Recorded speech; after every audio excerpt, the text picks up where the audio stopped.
তারুণ্যে জোর দিতেই সেনায় অগ্নিবীর প্রকল্প প্রত্যাহারে কোনো প্রশ্নই নেই। 24শে জুন থেকে অগ্নিবীর নিয়োগের প্রক্রিয়া শুরু হয়ে যাবে। সেনার সুবিধার সঙ্গে বিশেষ ফারাক নিয়ে অগ্নিবীরের প্রাপ্য সুবিধার 3 বাহিনীর সাংবাদিক বৈঠকে অগ্নিবীর বিক্ষোভকারীদের বার্তা। অবসর নেওয়া 75% অগ্নিবীরের সংরক্ষণের কথা আগেই বলেছিল স্বরাষ্ট্র মন্ত্রক। বিক্ষোভের কারণে সংরক্ষণের কথা বলা হয়নি। সেনাবাহিনীতে নৈরাজ্যের কোনো জায়গা নেই। পুলিশি শংসাপত্র না পেলে নিয়োগ হবে না অগ্নিবীর প্রকল্পে, বার্তা বিক্ষোভকারীদের। দেশজুড়ে প্রতিবাদের মধ্যেই ওয়েবসাইটে অগ্নিপথ প্রকল্পের তথ্য আপলোড করল বায়ুসেনা। সেনার মতোই অগ্নিবীররা বেতনের সঙ্গে পাবেন হার্ডশিপ অ্যালাওয়েন্স, মিলবে ইউনিফর্ম অ্যালাওয়েন্স, ক্যান্টিন, মেডিকেলের সুবিধে। ছুটি থাকবে বছরে 30 দিন, মেডিকেল লিভ আলাদা। চাকরির 4 বছরের মধ্যে মৃত্যু হলে অগ্নিবীরদের পরিবার বিমা বাবদ পাবে 1 কোটি টাকা। অঙ্গহানি হলে এক্সগ্রেশিয়া বাবদ মিলবে 44 লক্ষ টাকা। চাকরির বাকি মেয়াদে সম্পূর্ণ বেতনের সঙ্গে মিলবে সেবানিধি প্যাকেজ। ওয়েবসাইটে তথ্য আপলোড করে জানালো বায়ুসেনা। অগ্নিপথ আন্দোলনের আবহে মুখ খুললেন প্রধানমন্ত্রী। রাজনীতির রং ভালো কাজকেও নষ্ট করে দেয়। দেশের অগ্রগতিতে অনেক সমস্যা তৈরি হয়। 100 টাকা দিলে খবর হয়, কিন্তু 200 টাকা সঞ্চয়ের কথা বললে সমালোচনা হয়। দিল্লিতে সুড়ঙ্গ পথে উদ্বোধনে গিয়ে মন্তব্য নরেন্দ্র মোদীর। অবসরের পর তো 11 লক্ষ টাকা পাবেন অগ্নিবীররা, পাবেন অগ্নিবীরের সম্মানও। বিজেপি অফিসে নিরাপত্তারক্ষী রাখতে হলে অগ্নিবীরদের অগ্রাধিকার দেব। অগ্নিবীরদের নিয়ে বিতর্কিত মন্তব্য বিজেপি নেতা কৈলাস বিজয়বর্গীয়র। অগ্নিবীরদের নিয়ে বিতর্কিত মন্তব্য কৈলাস বিজয়বর্গীয়র। তীব্র আক্রমণ কংগ্রেসের। 4 বছর পর অগ্নিবীরদের পার্টি অফিসের বাইরে নিরাপত্তারক্ষী করবে বলছে বিজেপি। বিজেপির অহংকার সব সীমারেখা পেরিয়ে গেল। টুইটে আক্রমণ রণদীপ সুরজেওয়ালার। ভারতে আগুন লাগবে, কংগ্রেসের চিন্তন শিবির থেকে দেশকে হুঁশিয়ারি দিয়েছিলেন রাহুল গান্ধী। লন্ডনেও একই কথা বলেছেন। উত্তরপ্রদেশে অশান্তির জন্য অনেক কংগ্রেস নেতাকে পুলিশ গ্রেফতার করেছে। ভিডিও পোস্ট করে টুইট বিজেপির আইটি সেলের প্রধান অমিত মালব্য। অগ্নিপথ প্রকল্প প্রত্যাহারের দাবিতে যন্তর মন্তরে কংগ্রেসের বিক্ষোভ। যুব সমাজকে বেকারত্বের অগ্নিপথে হাঁটতে বাধ্য করছেন প্রধানমন্ত্রী। কটাক্ষ রাহুল গান্ধীর। 8 বছরে 16 কোটি চাকরি দেওয়ার কথা বলেছিল, কিন্তু যুব সমাজ পেয়েছে শুধুই পকোড়া ভাজার জ্ঞান। টুইট কংগ্রেস সাংসদের। অগ্নিপথ প্রকল্প প্রত্যাহারের দাবিতে যন্তর মন্তরে বিক্ষোভে কংগ্রেস। যুব সমাজের সঙ্গে বিশ্বাসঘাতকতা, আক্রমণ প্রিয়ঙ্কার। कर शपथ कर शपथ कर शपथ। এটা আমাদের ফোর্স নিয়ে খেলা করাটা, সৈনিকদের নিয়ে খেলা করা, ডিফেন্সকে নিয়ে খেলা করা, এটা একদম অন্যায়। বর্ডারে যাবেন, গরিবের ছেলে আর্মিতে ঢুকবে, তাদের জীবন নিয়ে খেলা করা, তাদের চাকরির নিশ্চয়তা নেই, তার মানে ইউজ অ্যান্ড থ্রো। কিন্তু মানুষকে বোকা বানানোর চেষ্টা, এখানে কম বয়সী ছেলে মেয়েদের বোকা বানানোর চেষ্টা হয়েছিল। তারা বুঝে গেছে গোটা ঠিকা প্রকল্প চালু করা হচ্ছে। সরকার সেটাকে করতে চাইছে প্রাইভেট সেক্টরের মতো, আমাদের সেনাকেও প্রাইভেট সেক্টর করতে চাইছে। পেছনে একটা বড় চক্র আছে, ভারত বিরোধী কিছু শক্তিও আছে যারা এগুলো করাচ্ছে। আপনারা জানেন ভারতীয় সেনা এই মুহূর্তে যৌবনের অভাবে ভুগছে, একটু রিইনফোর্সমেন্ট দরকার। তো স্বাভাবিকভাবে সেই সমস্ত বিষয়কে বিভিন্ন এক্সপার্টদের সাথে, এটা দেখুন নরেন্দ্র মোদীর মনে হয়েছে বলে চালু করে দেওয়া হয়েছে বা বিজেপি সরকারের মনে হয়েছে বলে চালু করে দেওয়া হয়েছে, তা কিন্তু নয়। অগ্নিপথ বিক্ষোভের আজও বেশ কয়েকটি দূরপাল্লার ট্রেন বাতিল করেছে পূর্ব রেল। বাতিল হয়েছে Asansol Gaya express, Kolkata Amritsar express, Howrah Jaynagar express ও মালদা টাউন পাটনা এক্সপ্রেস। সময়সূচি পরিবর্তন করা হয়েছে বেশ কয়েকটি ট্রেনের। অগ্নিপথের আগুন নেভাতে কঠোর প্রশাসন। বিহারে গ্রেফতার 700-র বেশি। উত্তরপ্রদেশেও ব্যাপক ধরপাকড়। রাজস্থানের কোটায় 1 মাস 144 ধারা। রামপুরহাট শহরে অগ্নিপথ প্রতিবাদে পথে বামেরা। ডাকবাংলো মোড় থেকে রামপুরহাট পাঁচমাথা মোড় পর্যন্ত মিছিল করে এসএফআই ডিওয়াইএফআই সদস্যরা। মিছিলের নেতৃত্বে ছিলেন ডিওয়াইএফআই এর বীরভূম জেলা সভাপতি। ফের রেলপথে অগ্নিপথ বিক্ষোভের আজ। হাওড়া বর্ধমান মেইন শাখায় হুগলির শ্রীরামপুর স্টেশনে রেল অবরোধ করেন বিক্ষোভকারীরা। সকাল 11টা নাগাদ শুরু হয় অবরোধ। বিপুল খরচ করে কলেজের ফেস্ট, টাকার জোগাড় নিয়ে বিস্ফোরক সৌগত। বয়স হলে সিনিয়র নেতারা ভুল বললেও মেনে নিতে হয়, কিছু কথা ঠিক বললেও সব ঠিক নয়। কলেজ ফেস্টে বিপুল খরচ নিয়ে সৌগতর মন্তব্যকে কটাক্ষ মদনের। ছাত্র সংসদে ফেস্ট নিয়ে যা হয় তা ওপেন সিক্রেট। মন্তব্য রাজ্য বিজেপি সভাপতি সুকান্ত মজুমদারের। বিলম্বিত বোধোদয় সৌগত রায়কে কটাক্ষ মোহাম্মদ সেলিমের। বঙ্গ বিজেপিতে ফের বিদ্রোহের আগুন। দলীয় কর্মীদের বসে যাওয়ার ডাক দিলেন বিজেপি নেতা দুধ কুমার মণ্ডল। ফেসবুকে পোস্ট করেন তিনি, লেখেন, জেলা থেকে ব্লক কমিটি আমার সঙ্গে কথা না বলেই কমিটি গঠন করেছে, দলের বিধি মেনে ব্যবস্থা নেওয়া হবে। প্রতিক্রিয়া সুকান্ত মজুমদারের।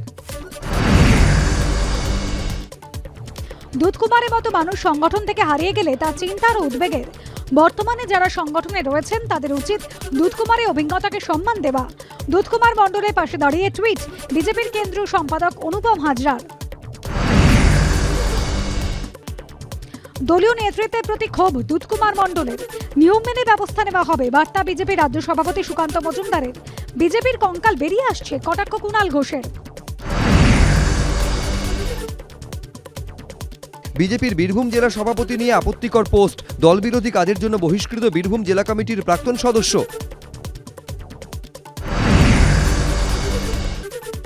পাভলভ হাসপাতাল কর্তৃপক্ষের বিরুদ্ধে আরও বড় দুর্নীতির অভিযোগ। নজরদারি ছাড়াই আবাসিকদের খরচ বাবদ 15 লক্ষ টাকা বরাদ্দ। ঠিকাদারের সঙ্গে বিভাগীয় প্রধানের আতাতে পাশ হয়ে যায় বিল। সাধারণ চিকিৎসা সরঞ্জাম ওষুধ নেই হাসপাতালে। স্বাস্থ্য দফতরের নজরদারি দলের রিপোর্টে উল্লেখ। পাভলভ হাসপাতালে রোগীদের খাবারের পরিমাণ কম ও নিম্নমানের। নেই কোনো ডায়েট কমিটি। বছরে 1 কোটি টাকার বেশি বরাদ্দ হয় আবাসিকদের পোশাকের জন্য, তবুও ছেঁড়া পোশাক পরিয়ে রাখা হয়। স্বাস্থ্য দফতরের রিপোর্টে উল্লেখ, আউটডোরের অবস্থাও দুর্বিষহ, শৌচাগার ব্যবহারের অযোগ্য। সূত্রের খবর, লিখিত জবাব চেয়ে 7 দিনের সময়সীমা দেওয়া হয়েছে হাসপাতাল সুপারকে। পাভলভ মানসিক হাসপাতালে গাছে উঠে পড়লেন রোগী, নামাতে হিমশিম খেলেন হাসপাতালের কর্মীরা। ডাকা হলো দমকল। দুপুরে হাসপাতাল চত্বরে কৃষ্ণচূড়া গাছে উঠে পড়েন বছর 40-এর এক রোগী। আধ ঘন্টার চেষ্টায় দমকল কর্মীরা তাকে নামিয়ে আনেন। বিধানসভা উপনির্বাচনের আগে ফের তৃণমূল প্রার্থীদের ওপরে হামলার অভিযোগ উঠল ত্রিপুরায়। অভিযোগ, গতকাল আগরতলা বিধানসভা কেন্দ্রে তৃণমূল প্রার্থী পান্না দেব ও টাউন বর্দোয়ালি বিধানসভা কেন্দ্রে তৃণমূল প্রার্থী সংহিতা বন্দ্যোপাধ্যায়ের উপরে হামলা চালায় বিজেপি কর্মীরা। তৃণমূল প্রার্থীদের ওপরে হামলার অভিযোগ ত্রিপুরায়। থানায় অভিযোগ দায়ের 2 তৃণমূল প্রার্থীর। হামলাযোগ অস্বীকার করে বিজেপির কটাক্ষ, ত্রিপুরায় তৃণমূল পরিযায়ী পাখির মতো, ভোট এলে দেখা মেলে। গাড়ি পার্কিং নিয়ে বচসার জের। পুলিশের গাড়ির ধাক্কা যুবককে। ধাক্কার চোটে গাড়ির বনেটে উঠে পড়েন যুবক। ওই অবস্থায় পুলিশের স্টিকার লাগানো গাড়ি তাকে প্রায় 1 কিলোমিটার টেনে নিয়ে যায় বলে অভিযোগ। ঘটনায় গ্রেফতার লেক থানার এসআই সৌমেন দাস।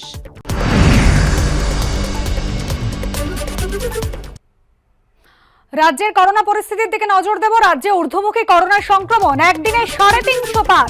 গত 24 ঘন্টায় রাজ্যে করোনা আক্রান্ত হয়েছেন 362 জন, একজনের মৃত্যু হয়েছে।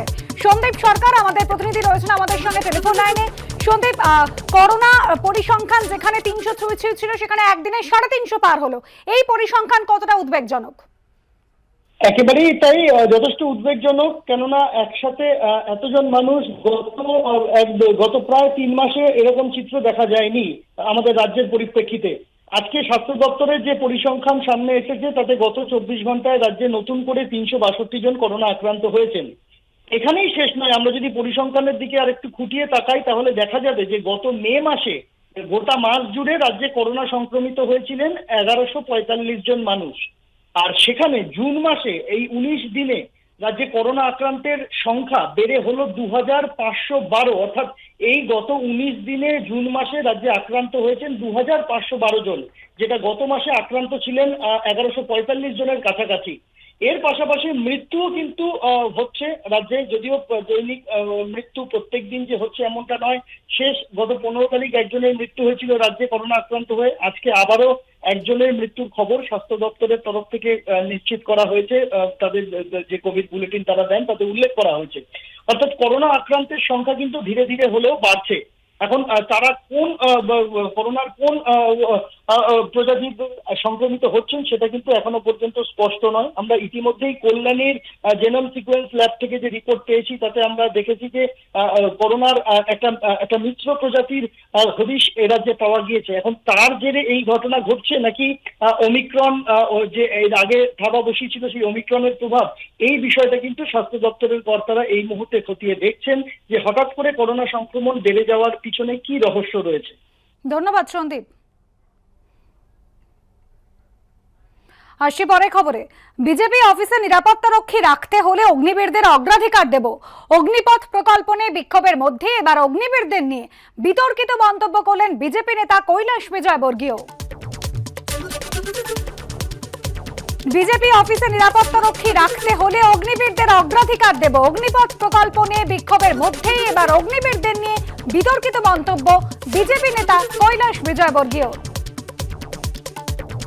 অগ্নিবীরদের নিয়ে এবার বিতর্কিত মন্তব্য বিজেপি নেতা কৈলাস বিজয়বর্গীয়। কি বলেছেন বিজেপি নেতা এই প্রসঙ্গে শোনাবো।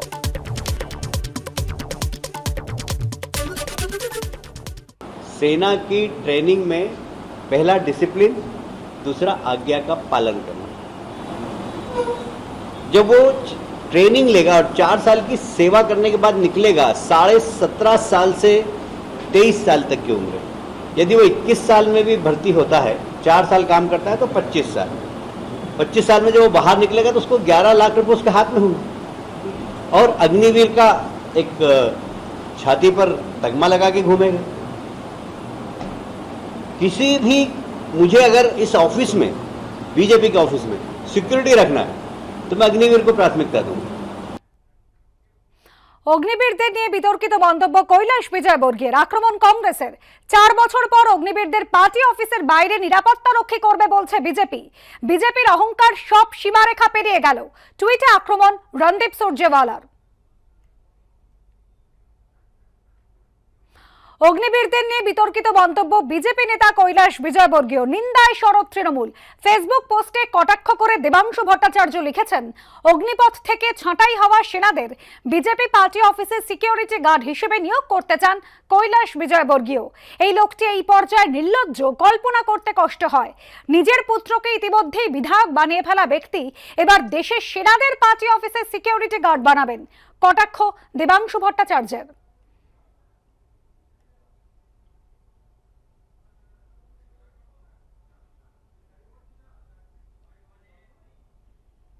বিজেপির নেতা কৈলাস বিজয়বর্গীয় তিনি অত্যন্ত আপত্তিকরভাবে এই যে সেনাবাহিনীতে যারা কর্মপ্রার্থী তাদের অপমান করলেন। এটা কি?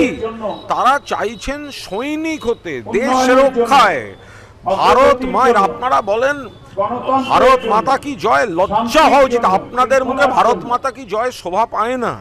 যারা ভারত মায়ের রক্ষায় সেনাবাহিনীতে জয়েন করার স্বপ্ন দেখছে, আপনি বলছেন বিজেপি অফিসের দারোয়ান বানাবেন, বিজেপি অফিসের নিরাপত্তা রক্ষী করবেন, বিজেপি অফিসে চাকরি করাবেন, বিজেপি অফিসে কাজ দেওয়াবেন। মানে কি?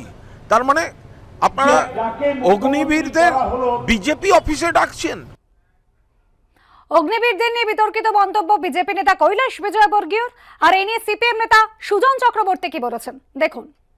ইতিমধ্যেই বলে ফেলেছেন যে বিজেপি অফিস পাহারা দেবে, তারপর বলবেন বিজেপি নেতাদের পাহারা দেবে, তারপর বলবেন বিজেপির পছন্দ মতন ব্যক্তিগত পাহারাদারের কাজ করবে। প্রাইভেট মিলিশিয়া, মার দাঙ্গা, পেটাপিটি ইত্যাদি ইত্যাদি, তার জন্য ভাড়াটে সৈনিকদের মতো কাজ করানো হবে। এটা যুব সমাজকে অসম্মান, চূড়ান্ত ভাবে অসম্মান। কৈলাস বিজয়বর্গী ইতিমধ্যে তার ইঙ্গিত দিয়েছেন। আমরা ঠিক এই কথাটাই বলছিলাম, এটা একটা ক্রিমিনাল অফেন্স। প্রাইভেট মিলিশিয়া হিসেবে এরা কি শেষমেশ ভাড়াটে সৈনিকের কাজ করবে? বিজেপি অফিসে নিরাপত্তা রক্ষী রাখতে হলে অগ্নিবীরদের অগ্রাধিকার দেব। অগ্নিপথ প্রকল্প নিয়ে বিক্ষোভের মধ্যেই এবার অগ্নিবীরদের নিয়ে বিতর্কিত মন্তব্য করে ঘরে বাইরে অস্বস্তিতে বিজেপি নেতা কৈলাস বিজয়বর্গীয়। পিলিভিটের বিজেপি সাংসদ বরুণ গান্ধী টুইটারে লিখেছেন, যে সেনাবাহিনী মহান, যার বীরগাথা সারা বিশ্বে প্রশংসিত, তেমন একজন সৈনিককে যিনি চৌকিদারি করার কথা বলেছেন তাকে অভিনন্দন। তবে মনে রাখা উচিত, ভারতীয় সেনা দেশমাতৃকার সেবা করার একটি মাধ্যম, শুধু একটি চাকরি নয়।